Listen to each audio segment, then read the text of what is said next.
आज की हमारी पड़ताल भारत के इतिहास की एक शानदार यात्रा है। हाँ, और अक्सर हम इतिहास को सिर्फ तारीखों और लड़ाइयों का एक सिलसिला मान लेते हैं। बिल्कुल, लेकिन हमारे पास जो स्रोत हैं वो एक अलग ही कहानी कहते हैं। वो कहते हैं कि इतिहास केवल तिथियां नहीं, एक जीवित सभ्यता की कहानी है। और हमारे पास जो सामग्री है वो यूपीएससी और एसएससी जैसी प्रतियोगी परीक्षाओं के लिए तैयार किए गए नोट्स हैं। तो ये हमें प्राचीन काल के पहले इंसानों से लेकर आजाद भारत के संविधान बनने तक ले जाते हैं।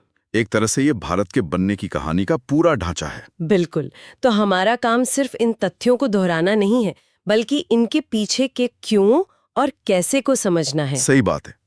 तो चलिए इसी ढांचे को आधार बनाकर इस विशाल कहानी के सबसे दिलचस्प मोड़ों को समझते हैं और देखते हैं कि कैसे एक खोज या एक विचार या फिर एक साम्राज्य ने आने वाले हजारों सालों के लिए भारत की दिशा तय कर दी। ये एक बहुत ही दिलचस्प यात्रा होने वाली है। तो शुरू करें। हाँ बिल्कुल, शुरुआत से शुरू करते हैं, प्रागैतिहासिक काल से। वो समय जब लिखने पढ़ने का कोई सिस्टम नहीं था। हमारे स्रोत बताते हैं कि इंसान तब शिकारी और खानाबदोश था, और इस दौर की सबसे बड़ी खोज थी आग। आग? सुनने में बहुत मामूली लगता है, पर यह एक क्रांति से कम नहीं थी, है ना? अरे ये तो बहुत बड़ी क्रांति थी। आग का मतलब सिर्फ पका हुआ खाना नहीं था। अच्छा? इसका मतलब था जंगली जानवरों से सुरक्षा, अंधेरी गुफाओं में रोशनी और शायद सबसे जरूरी, क्या? एक सामाजिक केंद्र। मतलब लोग आग के चारों ओर इकट्ठा होते होंगे, कहानियां कहते होंगे। और यहीं से समुदाय की भावना मजबूत हुई होगी। बिल्कुल। और इसी दौर की कला हमें मध्य प्रदेश की भीमबेटका गुफाओं में मिलती है। हाँ, वो तो यूनेस्को वर्ल्ड हेरिटेज साइट भी है। जी। उन पेंटिंग्स में शिकार के दृश्य हैं, नाच गाना है, वो उस समय के जीवन का एक आईना है। और फिर एक और बड़ा मोड़ आता है जब इंसान शिकारी से किसान बन जाता है। हाँ, नवपाषाण काल, कृषि और पशुपालन की शुरुआत। ये बदलाव कितना बड़ा रहा होगा। सोचिए, एक जगह टिक कर न रहना, फसल उगने का इंतजार करना, इसने तो इंसान की पूरी सोच ही बदल दी होगी। और इसी बदलाव ने अगली महान सभ्यता की नींव रखी, सिंधु घाटी सभ्यता, जिसे भारत की पहली शहरी क्रांति भी कहा जाता है। बिल्कुल। और जब हम इन नोट्स को देखते हैं तो इसका कारण साफ हो जाता है। ये सिर्फ गांव से शहर बनने की कहानी नहीं है। ये एक पूरी तरह से नए जीवन शैली के जन्म की कहानी है। सही कहा। यहाँ की शहरी योजना यानी अर्बन प्लानिंग तो आज भी हैरान कर देती है। हाँ, वो ग्रिड सिस्टम, सड़कें एक दूसरे को 90 डिग्री पर काटती थीं। और घरों में अपने बाथरूम और कुएं थे। और वो ड्रेनेज सिस्टम कमाल का था। और मोहनजोदाड़ो का वो विशाल स्नानागार। हाँ, उससे हमें उनके समाज के बारे में क्या पता चलता है? क्या इसका मतलब ये है कि वहाँ कोई बहुत शक्तिशाली केंद्रीय सत्ता रही होगी? जैसे आज की म्युनिसिपल कॉरपोरेशन। हाँ, कुछ वैसा ही, जो ये सब लागू करवा सके। ये एक बहुत ही अहम सवाल है। और दिलचस्प बात यह है कि हमें यहाँ मेसोपोटामिया या मिस्र की तरह कोई विशाल मंदिर या राजमहल नहीं मिलते। अच्छा, तो फिर शासन कौन चलाता था? इसी से कुछ इतिहासकार ये अंदाजा लगाते हैं कि शायद यहाँ कोई राजा या पुजारी का शासन नहीं था, बल्कि व्यापारियों या समुदाय के प्रतिनिधियों की कोई समिति शासन चलाती थी। अरे वाह, मतलब एक तरह का डेमोक्रेटिक सिस्टम कह सकते हैं। ये एक कांस्य युगीन सभ्यता थी और उनका व्यापार मेसोपोटामिया तक फैला हुआ था। तो हो सकता है कि ये एक व्यापार आधारित और काफी हद तक समतावादी समाज रहा हो। इसकी संभावना है। सिंधु घाटी का पतन तो आज भी एक रहस्य है। हाँ, लेकिन इसके बाद जो समाज उभरा वो बिल्कुल अलग था। शहरों की जगह गांव, ईंटों के घरों की जगह झोपड़ियां, और एक व्यापारिक समाज की जगह एक पशुपालक कबीलाई समाज। यहीं से वैदिक काल की शुरुआत होती है। और वैदिक काल को समझने के लिए इसे दो हिस्सों में देखना जरूरी है ना? हाँ, ऋग्वैदिक काल और उत्तर वैदिक काल। तो पहले ऋग्वैदिक काल की बात करते हैं। ये लगभग 1500 से 1000 ईसा पूर्व तक था। इस दौर में समाज कबीलों में बटा था, जिन्हें जन कहते थे। और अर्थव्यवस्था का आधार पशुपालन था, खासकर गाय। बिल्कुल। और सभा और समिति जैसी संस्थाएं थीं, जहां कबीले के लोग मिलकर फैसले लेते थे। लेकिन फिर उत्तर वैदिक काल में चीजें तेजी से बदलती हैं। और इसका एक बहुत बड़ा कारण था लोहे की खोज। हाँ, स्रोत बताते हैं कि लगभग 1000 ईसा पूर्व में लोहे की खोज हुई। ये तो एक गेम चेंजर रहा होगा। बिल्कुल। लोहे के हल से गंगा के मैदानों के घने जंगलों को साफ करना और खेती करना आसान हो गया। तो मतलब अर्थव्यवस्था का आधार पशुपालन से हटकर कृषि बन गया। सही। और जब लोग एक जगह स्थायी रूप से बसने लगे तो उनकी पहचान भी बदलने लगे। कैसे? पहले वे कहते थे हम भरत जन के हैं, यानी एक कबीले से। अब वे कहने लगे हम कुरु जनपद के हैं, यानी एक इलाके से। अच्छा, तो पहचान कबीले से जमीन से जुड़ गई। हाँ, और इन बदलावों का समाज पर भी गहरा असर पड़ा जैसे वर्ण व्यवस्था और ज्यादा कठोर हो गई। और महिलाओं की स्थिति में भी गिरावट आई। सभा और समिति की शक्ति कम हो गई और राजा ज्यादा शक्तिशाली हो गया। और यही जनपद धीरे धीरे और बड़े होकर महाजनपद बन गए। 16 महाजनपदों का जिक्र हमें बौद्ध ग्रंथों में मिलता है। और इन सब में आखिरकार सबसे शक्तिशाली बनकर कौन उभरा? मगध। मगध। हम हमेशा पढ़ते हैं कि वो सबसे शक्तिशाली था, लेकिन क्या ये सिर्फ लोहे और हाथियों की बात थी? मतलब आसपास के दूसरे महाजनपद जैसे अवंती या वत्स, उनके पास ऐसा क्या नहीं था जो मगध के पास था? क्या सिर्फ संसाधन थे? बहुत अच्छा सवाल है। संसाधन तो थे ही। दक्षिणी बिहार में भरपूर लौह अयस्क था, जिससे बेहतर हथियार बने। और गंगा के मैदानों की उपजाऊ जमीन भी। और युद्ध में हाथियों का इस्तेमाल, वो उस जमाने के टैंक की तरह थे। लेकिन इसके अलावा भी कुछ रहा होगा। हाँ, मगध के शासकों जैसे बिंबिसार और अजातशत्रु की महत्वाकांक्षा और राजनीतिक सूझबूझ। उन्होंने सही समय पर सही फैसले लिए, और इसी मगध की धरती पर भारत के पहले महान साम्राज्य का उदय हुआ, मौर्य साम्राज्य। चंद्रगुप्त मौर्य ने 322 ईसा पूर्व में इसकी स्थापना की। लेकिन जब हम मौर्य साम्राज्य की बात करते हैं तो एक ही नाम सबसे पहले जहन में आता है, अशोक। और आना भी चाहिए।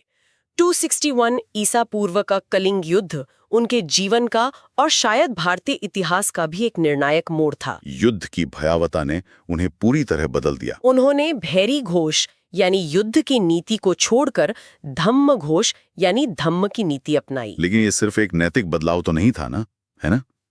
ये एक बहुत बड़ी राजनीतिक रणनीति भी थी। आप क्या कहना चाहते हैं? मतलब एक इतने विशाल बहुसांस्कृतिक साम्राज्य को सिर्फ तलवार के दम पर चलाना बहुत महंगा और अस्थिर होता। हाँ, ये तो है। तो धम्म के जरिए अशोक ने एक साझा नैतिक कोड बनाया, जिसने साम्राज्य को जोड़ने का काम किया। सही बात है। ये आज की भाषा में कहें तो सॉफ्ट पावर के जरिए साम्राज्य बनाने जैसा था। एक ऐसी सोच जो अपने समय से बहुत आगे थी। बिल्कुल। और उन्होंने अपने संदेशों को पत्थर के स्तंभों और चट्टानों पर खुदवाया ताकि आम लोग भी उन्हें पढ़ और समझ सकें। मतलब वो सीधे अपनी प्रजा से संवाद करना चाहते थे। जी, ये पहली बार था जब अखंड भारत का राजनीतिक विचार हकीकत के इतने करीब आया था। लेकिन इतने महान साम्राज्य का भी पतन हो गया। हाँ, अशोक के बाद। मौर्यों के बाद भारत में फिर से छोटे छोटे राज्य बन गए, और फिर लगभग 500 साल बाद एक और साम्राज्य का उदय हुआ, जिसे स्वर्ण युग कहा जाता है, गुप्त काल। ये एक बहुत बड़ा दावा है। हमारे नोट्स इस दावे को सही ठहराने के लिए क्या वजह देते हैं? स्वर्ण युग का मतलब ये नहीं है कि सब कुछ परफेक्ट था। अच्छा। बल्कि ये कि कला, साहित्य और विज्ञान के क्षेत्र में अभूतपूर्व विकास हुआ। जैसे? इसी दौर में कालिदास ने अभिज्ञान शाकुंतलम जैसे नाटक लिखे। और आर्यभट्ट ने दुनिया को शून्य का सिद्धांत दिया। हाँ, सुश्रुत ने शल्य चिकित्सा पर ग्रंथ लिखे। और दिल्ली का वो मेहरोली लौह स्तंभ, जो 1600 साल बाद भी बिना जंग के खड़ा है, वो उनकी धातु कला का अद्भुत नमूना है। तो ये सांस्कृतिक और वैज्ञानिक उपलब्धियों का दौर था। लेकिन प्रशासन के मामले में ये मौर्यों से कैसे अलग था? ये एक बहुत महत्वपूर्ण अंतर है।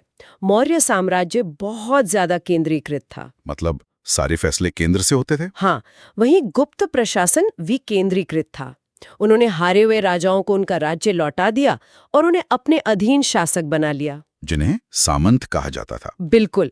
और इसी से सामंतवाद की शुरुआत हुई। ये देखना दिलचस्प है कि जब उत्तर में गुप्त साम्राज्य विकेंद्रीकृत हो रहा था, उसी समय दक्षिण में चोल एक बिल्कुल अलग मॉडल पर काम कर रहे थे। हाँ, और ये दिखाता है कि भारत का इतिहास किसी एक केंद्र की कहानी नहीं है। चोल साम्राज्य किस लिए जाना जाता था? अपनी शक्तिशाली नौसेना और स्थानीय स्वशासन की अनूठी व्यवस्था के लिए। स्थानीय स्वशासन? हाँ, उनके यहाँ गांवों की अपनी सभाएं होती थीं, जो टैक्स वसूलने से लेकर न्याय करने तक के काम खुद करती थीं। अरे वाह, ये तो एक बहुत ही उन्नत और सहभागी लोकतंत्र का उदाहरण था। जी, और नटराज की प्रसिद्ध कांस्य प्रतिमा भी चोल कला की ही देन है। तो चलिए अब मध्यकाल की ओर बढ़ते हैं और दिल्ली सल्तनत के दौर में प्रवेश करते हैं। दिल्ली सल्तनत, जो 1206 से 1526 तक चली, इसने भारतीय समाज और प्रशासन में कई बड़े बदलाव लाए। ये दौर सिर्फ लड़ाइयों का नहीं था। नहीं, बिल्कुल नहीं। इल्तुतमिश ने एकता प्रणाली शुरू की। एकता प्रणाली, उसे आसान भाषा में कैसे समझें? ये अपने कमांडरों को सैलरी की जगह जमीन का एक टुकड़ा यानी इक्ता देने जैसा था। जहां से वो टैक्स वसूल सकते थे और अपनी सेना का खर्च चला सकते थे। हाँ, इससे सल्तनत को दूर दराज के इलाकों को कंट्रोल करने में मदद मिली। और अलाउद्दीन खिलजी की बाजार नियंत्रण नीति, उसे तो एक क्रांतिकारी कदम माना जाता है। थाई अलाउद्दीन खिलजी को एक बहुत बड़ी सेना रखनी थी, लेकिन खजाना सीमित था। तो उन्होंने चीजों की कीमतें तय कर दी। और उन्हें सख्ती से लागू किया ताकि सैनिकों को कम वेतन में भी गुजारा हो सके। और मोहम्मद बिन तुगलक के प्रयोग? हाँ, राजधानी को दिल्ली से दौलताबाद बदलना और सांकेतिक मुद्रा चलाना। भले ही ये प्रयोग असफल रहे, पर वे उनकी दूरदर्शी सोच को जरूर दिखाते हैं। और फिर आते हैं मुगल, जिन्होंने भव्यता और शक्ति को एक नया आयाम दिया। बाबर ने 1526 में पानीपत की पहली लड़ाई में इब्राहिम लोदी को हराकर मुगल साम्राज्य की नींव रखी। हाँ, लेकिन अकबर के समय में साम्राज्य ने अपना असली रूप लिया। अकबर की सबसे बड़ी देन क्या मानी जाती है? शायद एक ऐसी प्रशासनिक और सामाजिक व्यवस्था बनाने की कोशिश जो इतने बड़े और विविध साम्राज्य को एक साथ रख सके। उनकी मनसबदारी प्रणाली की तरह। हाँ, वो एक बहुत ही जटिल लेकिन कारगर व्यवस्था थी। और उनकी सुलह एक कुल की नीति, यानी सभी धर्मों के साथ शांति और सद्भाव। ये दिखाती है कि वो समझते थे कि भारत पर सिर्फ तलवार के दम पर शासन नहीं किया जा सकता। हर मुगल बादशाह की अपनी एक पहचान है। जहांगीर के समय चित्रकला अपने शिखर पर पहुंची तो शाहजहां का काल स्थापत्य का स्वर्ण काल कहलाता है, जिसका सबसे बड़ा प्रतीक है ताजमहल। बिल्कुल। और औरंगजेब? औरंगजेब ने साम्राज्य का सबसे अधिक विस्तार किया, लेकिन उनकी कुछ नीतियों के कारण साम्राज्य में विद्रोह भी शुरू हो गए। और उनके बाद मुगल साम्राज्य का पतन तेजी से होने लगा। तो क्या हम ये कह सकते हैं कि एक बहुत ही करिश्माई और शक्तिशाली शासक के जाने के बाद एक बड़ा साम्राज्य बिखरने लगता है? जैसे अशोक के बाद मौर्य साम्राज्य का हुआ था। हाँ, एक पैटर्न तो दिखता है। और इसी बिखराव के दौर में अंग्रेजों को अपना प्रभाव बढ़ाने का मौका मिला। और फिर आया 1857। भारत की स्वतंत्रता की पहली चिंगारी। 1857 की क्रांति अचानक नहीं हुई थी, ये पिछले 100 सालों के गुस्से का नतीजा थी। इसके कारण बहुस्तरीय थे। हाँ, डलहौजी की हड़प नीति जैसे राजनीतिक कारणों ने राजाओं को नाराज किया। भारी टैक्स ने किसानों और जमींदारों की कमर तोड़ दी। और एनफील्ड राइफल के कारतूसों की अफवाह ने सैनिकों के धार्मिक स्वाभिमान को चोट पहुंचाई। ये क्रांति दिल्ली, कानपुर, झांसी, लखनऊ जैसे कई केंद्रों में फैली, जिसका नेतृत्व बहादुर शाह जफर, नाना साहिब, रानी लक्ष्मीबाई और बेगम हजरत महल जैसे नेताओं ने किया। हालांकि इसे क्रूरता से दबा दिया गया, लेकिन इसका परिणाम बहुत बड़ा हुआ। सबसे बड़ा परिणाम तो ये हुआ कि भारत से ईस्ट इंडिया कंपनी का शासन खत्म हो गया और भारत सीधे ब्रिटिश ताज के अधीन आ गया। लेकिन इससे भी ज्यादा महत्वपूर्ण बात ये थी कि 1857 ने भारतीय राष्ट्रवाद की भावना को जन्म दिया। लोगों को पहली बार ये एहसास हुआ कि वे अलग-अलग राज्यों के नहीं बल्कि एक देश के नागरिक हैं और उनका दुश्मन एक है। और यहीं से शुरू होती है आजाद भारत के निर्माण की असली कहानी। कई दशकों के संघर्ष, आंदोलनों और बलिदानों के बाद 15 अगस्त 1947 को भारत आजाद हुआ। लेकिन आजादी के साथ एक बहुत बड़ी जिम्मेदारी भी थी। इस विशाल और विविध देश के लिए एक संविधान बनाने की। ये एक बहुत बहुत बड़ा काम था। इस कार्य को पूरा करने में 2 साल 11 महीने और 18 दिन लगे। Doctor B.R. अम्बेडकर की अध्यक्षता में प्रारूप समिति ने एक ऐसा दस्तावेज तैयार किया जो भारत की जरूरतों के अनुकूल हो। और 26 जनवरी 1950 को ये संविधान लागू हुआ। और भारत एक संप्रभु, समाजवादी, धर्मनिरपेक्ष और लोकतांत्रिक गणराज्य बना। तो ये थी हमारी यात्रा प्रागैतिहासिक काल के पत्थर के औजारों से लेकर सिंधु घाटी की पहली शहरी क्रांति, मौर्यों के अखंड भारत के सपने से लेकर गुप्त काल के स्वर्ण युग तक, और फिर सल्तनत और मुगलों की भव्यता से होते हुए 1857 की क्रांति, और अंत में एक स्वतंत्र और संप्रभु राष्ट्र के संविधान तक। ये वाकई में एक जीवित सभ्यता की कहानी है जिसमें निरंतरता भी है और बदलाव भी। यह उस भारत के विचार के विकसित होने की कहानी है जिसके बारे में हमने शुरू में बात की थी। हाँ, और इन नोट्स ने हमें यह कहानी एक रैखिक प्रगति, एक लीनियर प्रोग्रेशन के रूप में दिखाई है, जो परीक्षाओं की तैयारी के लिए बहुत उपयोगी है क्योंकि यह एक स्पष्ट ढांचा देता है। बिल्कुल। लेकिन यहाँ एक विचार छोड़ जाते हैं। क्या? अगर हम इस इतिहास को एक सीधी रेखा के बजाय कई आपस में जुड़ी हुई क्षेत्रीय कहानियों के जाल के रूप में देखें तो यह कहानी कैसे बदल जाएगी? मतलब दक्षिण भारत, पूर्वोत्तर या अन्य क्षेत्रों की कहानियां? हाँ,